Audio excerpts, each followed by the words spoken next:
నమస్కారం. ప్రతిధ్వనికి స్వాగతం. బహుళ అంతస్తుల భవనాలు, ఆకాశం తాకేలా నిర్మాణాలు, ఫ్లోర్ల మేర సెల్లార్లు, అధునాతన అత్యాధునిక సాంకేతికతతో చూడచక్కని కట్టడాలు అంతా బానే ఉంది. కానీ ఆ భవనాల్లో జనం ప్రాణాలకు భద్రత ఉందా? నిర్మాణాల్లో ఫైర్ సేఫ్టీ మెజర్స్ తప్పనిసరిగా పాటిస్తున్నారా? అగ్ని ప్రమాదం సంభవించినా ఎగ్జిట్ మార్గాలు క్లియర్గా ఉంటాయా? మంటల నిలుపుదలకు రక్షణ చర్యలు ఉన్నాయా? ఇదే ప్రశ్న ఇప్పుడు అందరిలో కనిపిస్తోంది. ఇవేం పాటించి ఉన్నా నాంపల్లి అగ్ని ప్రమాదంలో 5 నిండు ప్రాణాలు నిలిచేవి. అంతకుముందు ఎన్నో ఘోర ప్రమాదాలు. ఈ నేపథ్యంలో రంగంలోకి దిగిన అగ్నిమాపక శాఖ ఓఆర్ఆర్ పరిధిలోని భవనాల భద్రతపై తనిఖీలు ముమ్మరం చేసింది. ఫైర్ సేఫ్టీ నియమాలు పాటించని వారికి నోటీసులు ఇస్తున్నారు. మరి ఫైర్ సేఫ్టీ నియమాలు ఏం చెబుతున్నాయి? నిపుణులు ఏం చెబుతున్నారు?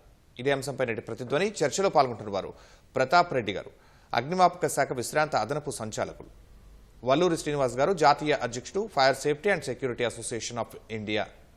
ఇలాగే ముందుగా ప్రతాప్ రెడ్డి గారు, మొన్న నాంపల్లి, నిన్న బంజారా హిల్స్, మరెన్నో అగ్ని ప్రమాదాలు, వీటన్నింటిలో కామన్గా కనిపిస్తున్న భద్రతా లోపాలు ఏమిటి? ప్రమాదాల తీవ్రత అంతకంతకు పెరుగుతోంది ఎందుకు?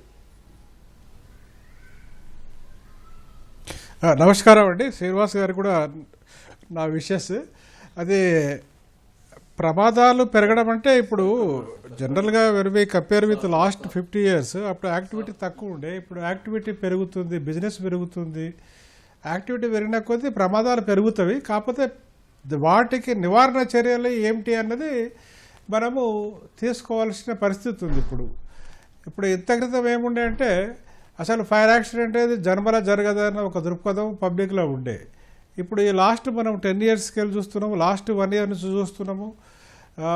సెల్లార్స్, తర్వాత ఇండస్ట్రీస్లలో కొంచెం భద్రతా ప్రమాణాలు పాటించకపోవడం వల్ల ప్రమాదాలు ఎక్కువ జరుగుతున్నాయి.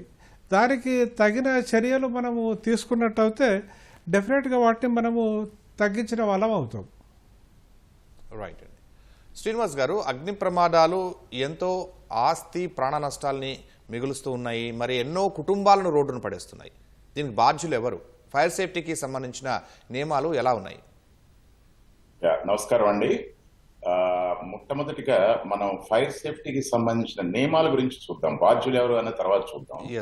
మొట్టమొదటిగా చూసినట్లయితే ఏ బిల్డింగ్ అయినా కానివ్వండి, మన నేషనల్ బిల్డింగ్ కోడ్ ప్రకారం కానీ లేకపోతే ఇంటర్నేషనల్ స్టాండర్డ్ ప్రకారం కానీ 3 ముఖ్యమైన విభాగాలుగా విభజించవచ్చండి వీటిని. ఒకటి ఫైర్ ప్రివెన్షన్ అంటాం, అంటే నివారణ అనేది చాలా ముఖ్యం.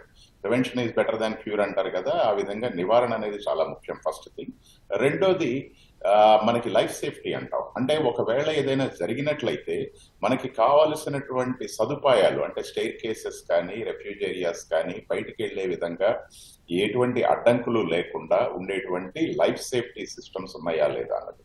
మూడవది ఫైర్ ఫైటింగ్ కోసం మనం దానికి కావలసినటువంటి సామగ్రి, ఆ తర్వాత అదేవిధంగా స్ప్రింక్లర్స్ కానివ్వండి, హైడ్రెంట్స్ కానివ్వండి, ఇవన్నీ ఉన్నాయా లేదా అన్నది.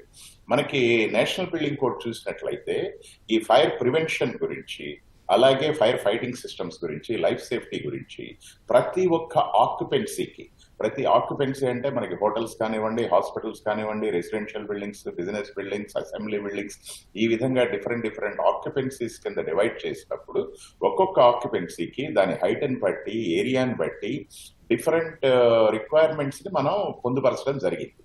అది ఏ విధంగా చేస్తారంటే అక్కడ ఉన్నటువంటి ఫైర్ లోడింగ్ ని బట్టి. మనకి ఎప్పుడైనా కానీ ఫైర్ జరిగిందంటే 3 ముఖ్యమైన కారణాలు కావాలండి. ఒకటి, అక్కడ ఫ్యూయల్ ఉండాలి. సో ఇది కంబర్షిబుల్ మెటీరియల్ అంటాం, దాన్ని ఫైర్ లోడింగ్ అని కూడా అంటాం, అదొకటి ముఖ్యమైనది. రెండోది వచ్చేసి ఆక్సిజన్ అనేది ప్రతి చోట ఉంటుంది. మూడవది ఇగ్నిషన్ అంటాం, అంటే ఒక విధమైనటువంటి స్పార్క్ లాంటిది ఏదైనా క్రియేట్ అయితే ఆ టెంపరేచర్ మూలంగా మనకి చుట్టుపక్కల ఉన్నటువంటి ఆ కంబర్షిబుల్ మెటీరియల్ అంతా అంటుకోవటం. సో మనకి ఫ్యూయల్ డెఫినెట్ గా ఉంటుంది, అలాగే విధంగా ఆక్సిజన్ ఉంటుంది. ఈ స్పార్కింగ్ అనేది రకరకాలుగా జరిగేటువంటి అవకాశాలు ఉన్నాయి. అంటే ఎలక్ట్రికల్ సిస్టమ్స్ అనేది ఒక ముఖ్యమైన కారణంగా చెప్తారు. రెండవది ఏదైనా గ్యాస్ సిస్టమ్స్ లో వచ్చేటువంటి లీకేజెస్ మూలంగా అక్కడ ఫ్యూయల్ రావటం మూలంగా ఈ ఇగ్నిషన్స్ అనేవి కొన్ని జరగచ్చు. ఎనీ హై టెంపరేచర్ వెల్డింగ్ జరుగుతుండొచ్చు. అక్కడ జరిగేటువంటి ఆ టెంపరేచర్ మూలంగా చుట్టుపక్కల ఉన్నటువంటి మెటీరియల్ అంటుకునే ప్రమాదం అయితే ఉంది. సో ఈ విధమైన ఫైర్ లోడింగ్ ని బట్టి మనకి డిఫరెంట్ ఆక్యుపెన్సీస్ లో ఎలా ఉండాలి అన్నది కంప్లీట్ గా బిల్డింగ్ కోడ్ లో ఇవ్వడం జరిగింది. నియమాలు అనేవి చాలా కఠినంగానే ఉన్నాయి. డెఫినెట్ గా అవన్నీ ఫాలో అయితే మనకి ప్రాణ నష్టం గాని ఆస్తి నష్టం గాని జరిగేటువంటి అవకాశాలు చాలా తక్కువ. మొట్టమొదటిది. దీనికి మీరు అడిగింది బాధ్యులు ఎవరు అని. బాధ్యులు అంటే ఇప్పుడు మన ఇంట్లో జరిగేదానికి మనమే బాధ్యులు అండి. మనం ఎవరిని బ్లేమ్ చేయలేము. దీనికి ఏంటంటే మనకి ఉన్న సిస్టమ్స్ మన బిల్డింగ్ కి తగ్గట్టు మన దగ్గర fire safety systems, life safety systems, అలాగే ఫైర్ ప్రివెన్షన్ కి సంబంధించి ఎలక్ట్రికల్ సేఫ్టీ మనం సరిగ్గా పెట్టుకున్నామా లేదా అన్నది మొట్టమొదట చూసుకోవాల్సిన అవసరం మందే. ఆ తర్వాతనే వస్తారు ఎవరైనా. ఫైర్ డిపార్ట్మెంట్ వాళ్ళు కానీ ఎలక్ట్రిసిటీ డిపార్ట్మెంట్ వాళ్ళు కానీ వచ్చి చెక్ చేసేది ఏదన్నా ప్రాబ్లం వచ్చినప్పుడు వాళ్ళు రాగలరు. లేదంటే ఆడిట్ పరంగా ఒక్కొక్కసారి చెక్ చేయొచ్చు. కానీ దానికన్నా ముఖ్యంగా ప్రతి ఒక్కళ్ళకి అవగాహన అనేది ఉండాలి. ఇది మన బిల్డింగ్, మనం ఉంటున్నాం, మన ప్రాణాలు ముఖ్యం. సో దీనికి సంబంధించినటువంటి సిస్టమ్స్ ని మనం జాగ్రత్తగా చూసుకోవాలి అనే అవగాహన చాలా ముఖ్యం. సో ఎవరికి వారే చూసుకోవాల్సిన విషయం అండి ఇది మాత్రం. సో నా ఉద్దేశం అయితే. ప్రతాప్ రెడ్డి గారు, అగ్ని ప్రమాదాల నివారణే లక్ష్యంగా కొన్నాళ్లుగా అగ్నిమాపక శాఖ తనిఖీలు చేపడుతోంది కదా, వీటిలో అధికారులు ఎలాంటి లోపాలు గుర్తిస్తున్నారు? ఇప్పుడు జనరల్గా ఇందాక శ్రీనివాస్ గారు చెప్పినట్టు fire load is the most important. ఒక 10 ఫ్లోర్ల ఐటీ బిల్డింగ్ల ఫైర్ లోడ్ ఎంత ఉంటుందో అంతకన్నా ఎక్కువ G+4 ఒక టెక్స్టైల్ షాప్లో ఫైర్ లోడ్ అంత ఉంటుంది. అయితే ఫైర్ లోడ్ ఇప్పుడు మనం సిటీలో చూసినట్టయితే సెల్లార్స్, G+4 కమర్షియల్ బిల్డింగ్స్లలోనే ఫైర్ లోడ్ ఎక్కువ ఉంది. మన దురదృష్టం ఏమిటంటే ఫైర్ సర్వీస్ యాక్ట్లో ఈ 15 మీటర్స్ అబోవ్ వాటికే ఎన్ఓసీలు తీసుకుంటున్నారు, వాటికే రెన్యువల్స్, ఆడిట్స్ అట్లా జరుగుతున్నవి. ఇంతవరకు ఫైర్ డిపార్ట్మెంట్ నుంచి మాత్రము ఈ బిలో 15 మీటర్స్ చాలా ఉన్నాయి. దాదాపు ఒక 3 లక్షల వరకు అబోవ్ ఉన్నట్టున్నవి మన సిటీ జిహెచ్ఎంసీ పరిధి లోపల, ఓఆర్ఆర్ లోపల. వీటికి మాత్రం రెగ్యులర్గా వాటిని ఆడిట్ చేయడం అన్నది ఇంతవరకు జరగలేదు. ఈ మధ్యలో హైడ్రా వచ్చిన తర్వాత కొంత వాళ్ళు ఎఫర్ట్స్ పెట్టి కొంత ఏదో చేస్తున్నారు, కానీ అనుకున్నంతటువంటి యొక్క ఆడిట్ అయితే జరగడం లేదు. ఈ particularly G+5 and cellars, commercial buildings below 15 metres.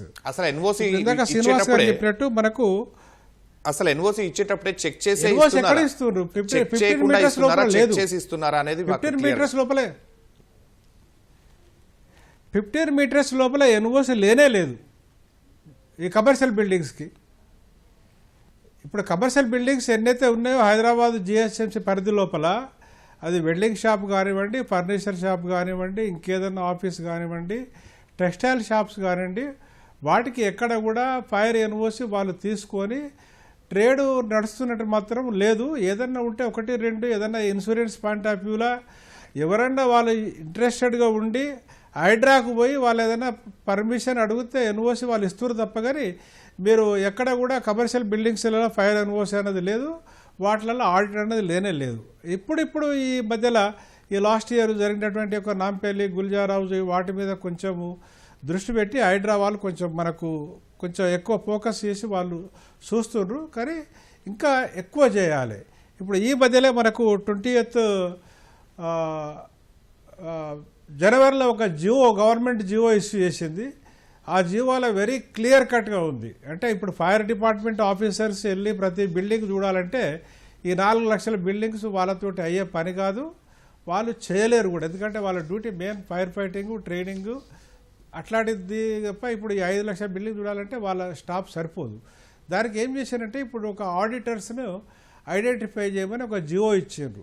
ఆ జియోలో ఏ క్లాస్ ఆడిటర్ ఆయన అన్ని బిల్డింగ్స్ చూడొచ్చు, బి క్లాస్ ఆడిటర్ ఒక హైట్ రిస్ట్రిక్ట్ చేసిండ్రు, సి క్లాస్ ఆడిటర్ ఒక హైట్ రిస్ట్రిక్ట్ చేసిండ్రు. అంటే ఈ జియోలో 15 మీటర్స్ అబోవ్, 15 మీటర్స్ బిలో ఉన్నటువంటి కమర్షియల్ బిల్డింగ్స్ కూడా ఆడిట్ చేయాలనేది ఒకటి వచ్చింది.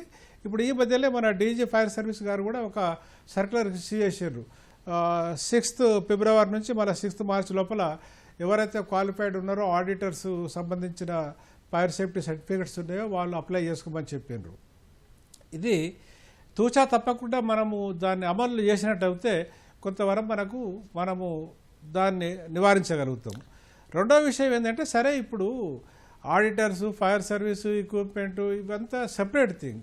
మన ప్రాపర్టీ మన బిల్డింగ్ అన్నప్పుడు అది కిరాయికి ఇచ్చేవాళ్ళు కానీ కిరాయికు ఉన్నవాళ్ళు ఆక్యుపైర్స్ కానీ it is their fundamental responsibility to maintain fire safety systems.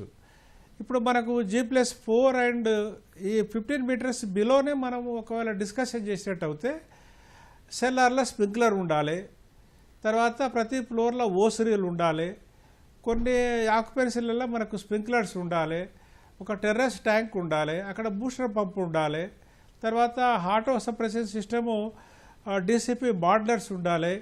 ఇవన్నీ ఏంటంటే మనకు ఏదైనా ఫైర్ అయినా కానీ వాటంతట అవే ఆర్పేయగలటువంటి యొక్క ఇది ఉంటుంది. అవి ఎక్కడ అసలు ఇంతవరకు లేవు. దాన్ని ఇప్పుడు ఇంప్లిమెంట్ చేయొచ్చు. పెద్ద స్ట్రక్చరల్ డ్యామేజ్ అంటూ ఏముండదు. టెర్రస్ ట్యాంక్ ఆల్రెడీ ఉంటుంది, దాన్ని కొంచెం కెపాసిటీ పెంచి దానికి ఒక డౌన్ కవర్ వేసి ఒక ఓస్ రీల్స్ ఇట్లాంటివన్నీ మనం పెట్టుకున్నట్టు అయితే తప్పకుండా మనము దాన్ని ఫైర్ సేఫ్టీ నివారణలు తప్పకుండా చేయొచ్చు. ఈ జివో చాలా మంచి జివో ప్రభుత్వం ఇచ్చింది. దాన్ని ఆడిటర్స్ ఐడెంటిఫై చేసి స్ట్రిక్ట్గా చేసేటైతే చాలా వరకు మనము తగ్గించిన వాళ్ళం అవుతాం. రైట్ అండి. ఇంకొక విషయం సార్, ఇక్కడ నేను చెప్పదలుచుకుంది, ఈ చిన్న బిల్డింగ్స్ లో ప్రతాప్ రెడ్డి గారు చెప్పినట్లు G15 మీటర్స్ కన్నా తక్కువ ఉన్న వాటిలోనే ఎక్కువ యాక్సిడెంట్ జరుగుతున్నాయి. రెండవది ముఖ్యంగా ఆక్యుపెన్సీ చేంజ్ అండి.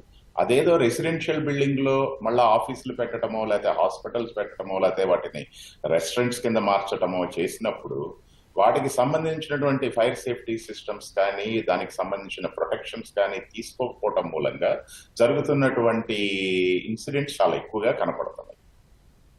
యా, అలాగే శ్రీనివాస్ గారు, ఎవరైనా కంప్లైంట్ ఇచ్చినప్పుడు కనీసం స్పందిస్తున్నారా? అప్పుడైనా సరే చెక్ చేయాలి, ఆడిట్ చేయాలి, కనీసం వచ్చిన కంప్లైంట్స్ కైనా సరైన ఆడిట్ జరుగుతుందా?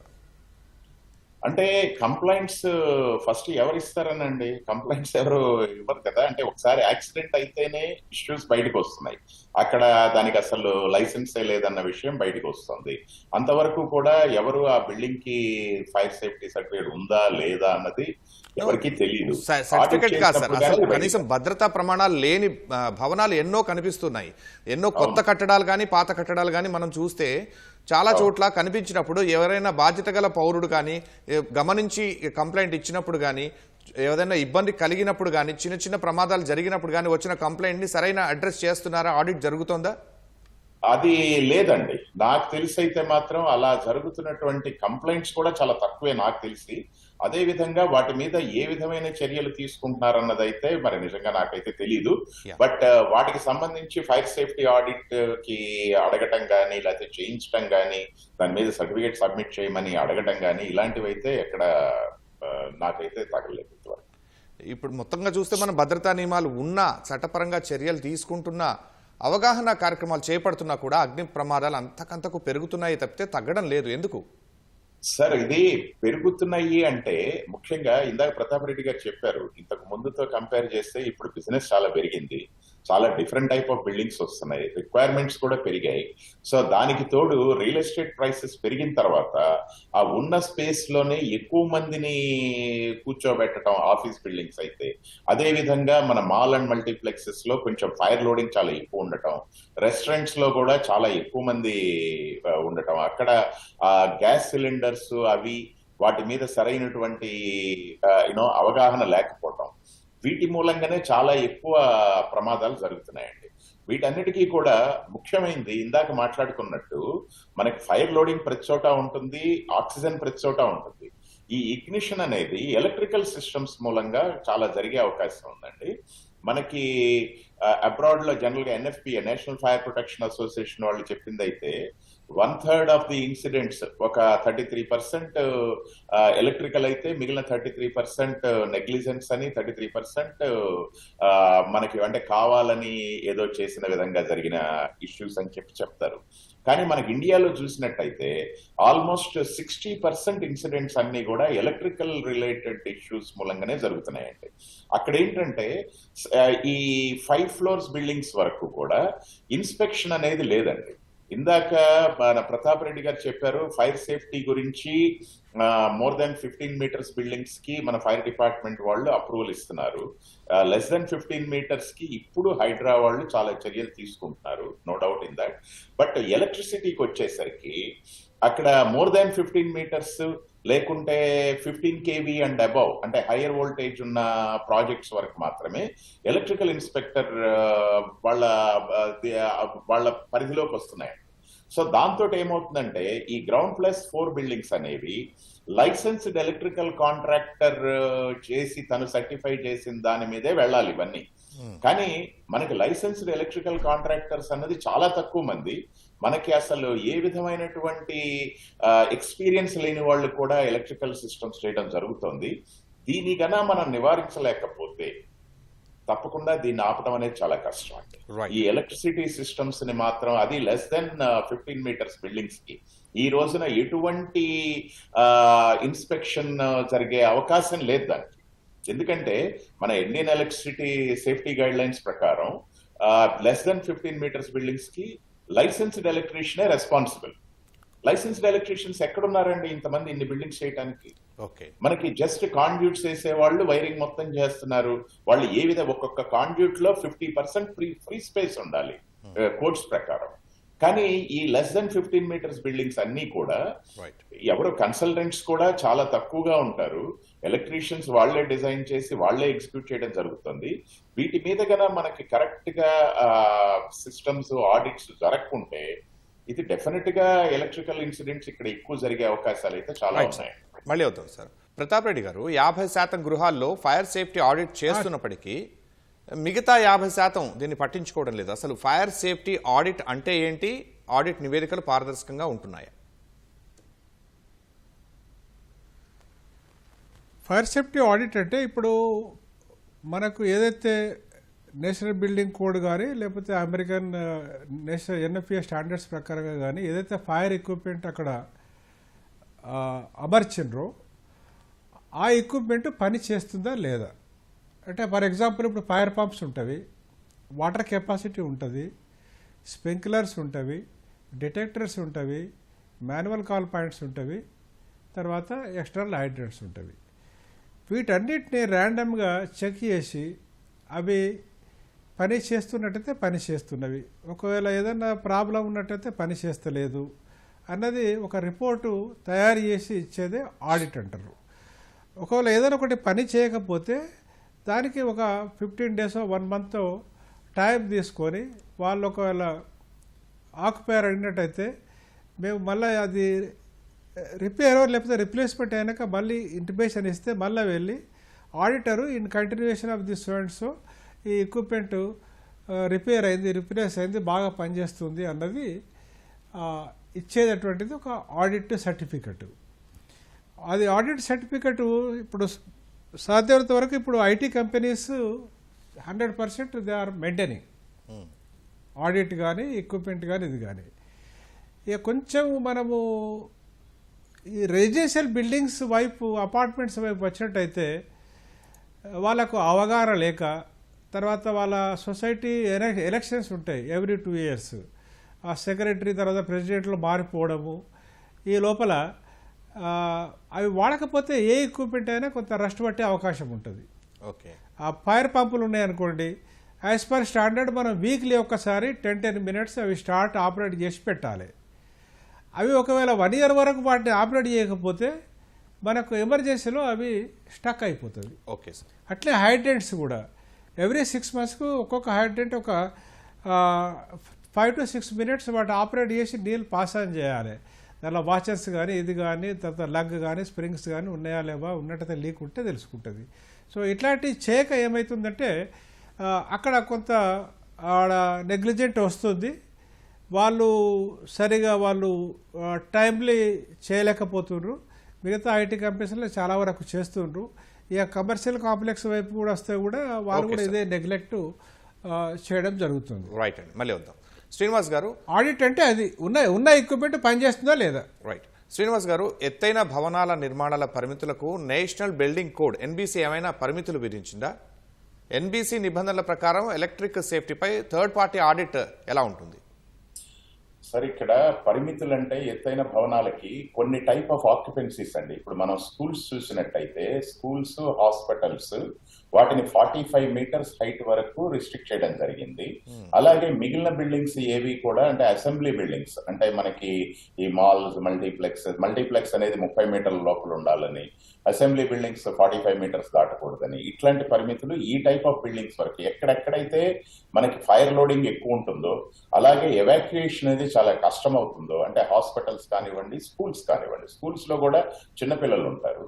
సో ఇటువంటి బిల్డింగ్స్, స్కూల్స్ కూడా మనకి 30 మీటర్స్ దాటడానికి లేదు. ఇటువంటి వాటికి డెఫినెట్ గా హైట్ రిస్ట్రిక్షన్స్ ఉన్నాయి. బట్ చాలా వరకు చాలా స్టేట్స్ కూడా ఈ హాస్పిటల్స్ కి సంబంధించి వాళ్ళు హైట్ రిలాక్సేషన్ ఇవ్వడం జరిగింది చాలా స్టేట్ గవర్నమెంట్స్. ఇంకొకటి వచ్చేసి మీరు అడిగింది ఎలక్ట్రికల్ సేఫ్టీ గురించి.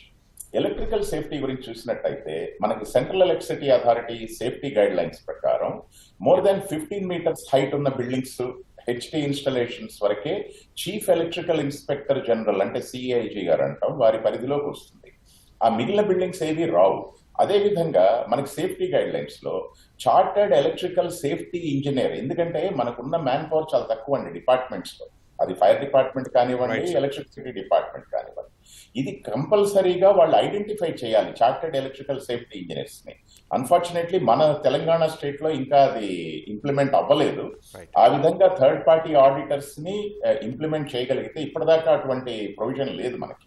అది కనుక జరిగితే ఒక్క విషయం చెప్పండి ఫైనల్ గా, ఈ తరహా అగ్ని ప్రమాదాలను అరికట్టాలంటే యాజ్ ఎ ఫైర్ సేఫ్టీ నిపుణుడిగా మీరేం సూచనలు చేస్తారు? ఎక్కడ మార్పు రావాలి? ముఖ్యంగా రావాల్సింది అందరి ప్రజల్లో ఉన్నటువంటి అవగాహన చాలా ఎక్కువగా జరగాలండి. ఎవరికి వారు ఇది మన బిల్డింగ్, మన లైఫ్, రేపు మనం 100 మీటర్స్ బిల్డింగ్ లో టాల్ పైన టాప్ మోస్ట్ ఫ్లోర్ లో ఉన్నాం, ఏదైనా ఫైర్ జరిగితే ఎలా కిందకి రావాలి అన్న అవగాహన మనకు ఉండాలి. ఎప్పుడైనా ఏ మాల్ అండ్ మల్టీప్లెక్స్ కి వెళ్ళినప్పుడు మనకు తెలియదు, అది కొత్త రకమైన బిల్డింగ్, మనం ఫస్ట్ టైం వెళ్తుంటాం. అక్కడ ఏదైనా అగ్ని ప్రమాదం జరిగితే బయటికి వెళ్ళడానికి అక్కడ ఎగ్జిట్ సైనేజెస్, స్టేర్ కేసెస్ ఉన్నాయా లేదన్నది ఒకసారి చూసుకోవాలి. సో ఇవన్నీ కూడా తప్పకుండా ఎవరికి వారు చూసుకోవాల్సినటువంటి విషయం అండి. అదే విధంగా ఈ ఆడిట్స్ అనేది కనుక చేయగలిగితే, ఇందాక ప్రతాప్ రెడ్డి గారు చెప్పారు, ఫైర్ డిపార్ట్మెంట్ కానీ, ఎలక్ట్రిసిటీ డిపార్ట్మెంట్ కానీ థర్డ్ పార్టీ ఆడిటర్స్ నియమించి చాలా వరకు వీటిని అరికట్టే అవకాశం. రైట్ అండి. ప్రతాప్ రెడ్డి గారు, ఈ నాంపల్లి ఘటన బాధితుడి ఆవేదన బట్టి అందులో 2 అంశాలు కీలకంగా కనిపిస్తున్నాయి. ఈ నాంపల్లి ఇన్సిడెంట్ లో ఒకటి సెల్లార్ ప్రమాదం నుంచి బయటపడటం ఎలా, అలాంటి పరిస్థితి మరొకరికి ఎదురైతే ఏం చేయాలి? క్లుప్తంగా చెప్పండి. సెల్లార్ ప్రమాదం అంటే ఇప్పుడు జనరల్గా మనకు ఫైర్ ఎగ్జిట్ అంటే స్టేర్ కేస్ అంటారు.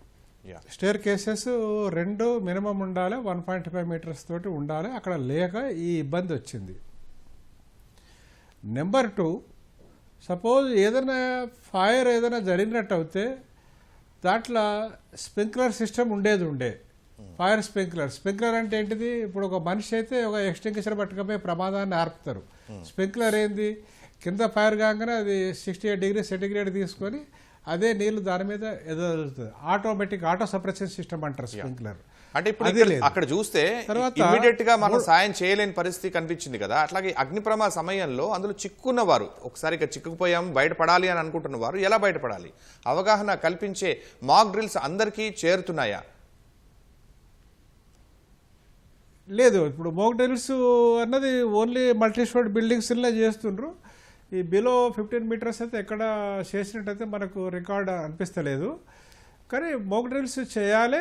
మాక్ డ్రిల్స్ చేసినా అక్కడ ఈ వాయిలేషన్స్ ఇంత స్టాక్, ఇంత ఫర్నిచర్ పెట్టి ఆ నుంచి మనిషి పోవాలంటేనే ఒక 5 వంకలు 6 వంకలు తిరుక్కుంటూ లోపలికి పోవాలంటే కొంచెం ఇబ్బందికరమైన వ్యక్తమే. అయితే స్టాకింగ్ ప్రొసీజర్ కానీ ఈ ప్రొసీజర్ కానీ బాగా ఉండాలి. ఇప్పుడు ఇందాక శ్రీనివాస్ గారు చెప్పినట్టు మనము అగ్ని ప్రమాదాన్ని తగ్గించాలంటే ఆడిట్ ఒకటే కాదు, ఆక్యుపైయర్స్ ఓనర్స్లో కూడా భయం ఉండాలి. యా భయం అంటే ఏంది? ఇప్పుడు ఎవరైనా ఫైర్ సేఫ్టీ వయలేషన్ చేస్తే 5,000 రూపాయలు కోర్టు ఫైన్ లేదా 3 నెలలు జైలు శిక్ష. దీన్ని ప్రాసిక్యూషన్ చేయాలంటే 15 సంవత్సరాలు పడుతుంది. ఓకే అప్పటి వరకు ఈ ఉన్న ఫైర్ ఆఫీసర్లు మారిపోతారు, మన లీగల్ అడ్వైజర్స్ కూడా మారిపోతారు. అదొకటి. దాన్ని ఇప్పుడు ఏం చేయాలంటే ఆ ప్రాసిక్యూషన్ అన్నది కొంచెం పెంచాలి, అమౌంట్ కానీ తర్వాత ఇంప్రిజన్మెంట్ కానీ పెంచాలి. పెంచితే కొంత రైట్ సార్, కంక్లూడ్ చేయండి. అవగాహనతో పాటు వాళ్ళకు భయం రావాలి. ఓకే ఎవరైతే వయలేషన్ చేస్తుండ్రో, ఇప్పుడు కొందరు ఇంటెన్షనల్గా చేస్తారు, కొందరు అన్ఇంటెన్షనల్గా చేస్తారు. అన్ఇంటెన్షనల్ వాళ్ళకంటే మనం అవగాహన కల్పిస్తాము. ఇంటెన్షనల్ చేసే వాళ్ళకు ఎంత అవగాహన కల్పిస్తే ఏం లాభం? ఏం లాభం లేదు. కాబట్టి ఈ ఇంప్రిజన్మెంట్ ఫైన్ కూడా మనం ఫైర్ సేఫ్టీ యాక్ట్లో చాలా పెంచితేనే కొంచెం భయం అన్నది వస్తుందని నా యొక్క భావన. Right right. ప్రతి ఒక్క పౌరుడు అవగాహన పెంచుకోవాలని మన చర్చలో పాల్గొంటున్న నిపుణులు సూచిస్తున్నారు. అలాగే భయం ప్రతి ఒక్కరికి ఉంటే గనక, ఏ నిర్లిప్తత లేకుండా ప్రతి భవనం కూడా సరిగా ఉంటే గనక, అలాగే హైడ్రా కూడా ఇప్పుడు 15 మీటర్ల లోపు స్పేస్ ఇచ్చి ఇలాంటి నిబంధనల ప్రకారం నిర్మిస్తున్న కొన్ని భవంతులను ఆడిట్ చేసి హైడ్రా కూడా ఎక్కువగా చర్యలు తీసుకుంటున్న దాఖలాలు బయటకి స్పష్టంగా తెలుస్తూ ఉంటే కూడా అందరికీ అవగాహన కలుగుతుంది, జాగ్రత్తగా ఉంటారని చర్చలో పాల్గొంటున్న నిపుణులు సూచిస్తున్నారు. ఇది నేటి ప్రతిధ్వని. నమస్కారం.